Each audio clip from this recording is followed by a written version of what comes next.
मराठा कुणबी आणि कुणबी मराठा जातीचं प्रमाणपत्र देण्यासाठी सरकारतर्फे काही पुरावे आणि कागदपत्रांची तपासणी केली जाणार आहे। तर या कामासाठी 1967 पूर्वीचे महसुली पुरावे लक्षात घेण्यात येणार आहेत।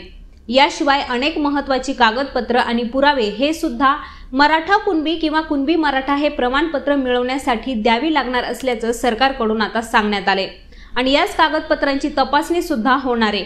तर नेमकी ही कागदपत्र कोणकोणती आहेत ते थोडक्यात समजून घेऊयात।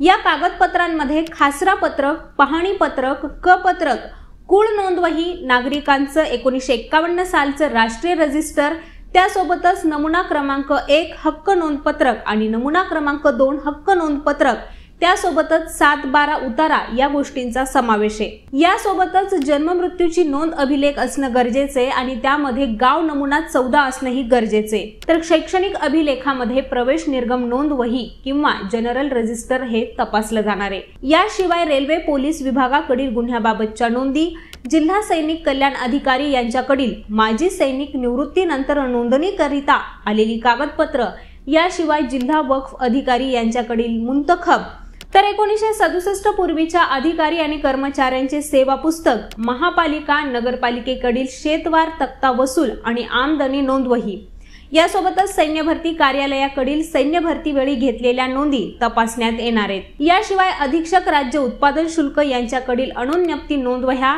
मळी नोंदवही, ताडी नोंदवही आणि आस्थापन कागदपत्र, तर कारागृह अधीक्षकांकडील कच्चे आणि गुन्हे सिद्ध झालेल्या कैद्यांच्या नोंदवह्या, तसंच पोलीस विभागाकडील गाववारी, गोपनीय रजिस्टर, गुन्हे अभिलेख, अटक पंचनामे, प्रथम माहिती अहवाल अभिलेख सुद्धा तपासण्यात येणार आहेत। याशिवाय मुद्रांक जिल्हाधिकारी यांच्याकडील खरेदी खत, नोंदणी केलेले अभिलेख, डे बुक, करार खत, साठे खत, इसारा पावती, भाडे चिठ्ठी, ठोकेपत्र, बटाईपत्र, दत्तक विधान, मृत्यूपत्र, इच्छापत्र, तडजोड पत्र, पक्का बुक, शेतवार पत्रक, वसुली बाकी आणि टिपण बुक तपासण्यात येणार आहे। तर यांसारख्याच महत्त्वपूर्ण विश्लेषणांबद्दल जाणून घेण्यासाठी लेट्सअप मराठीला सगळ्यात सोशल मीडिया हँडलवरती फॉलो करायला विसरू नका।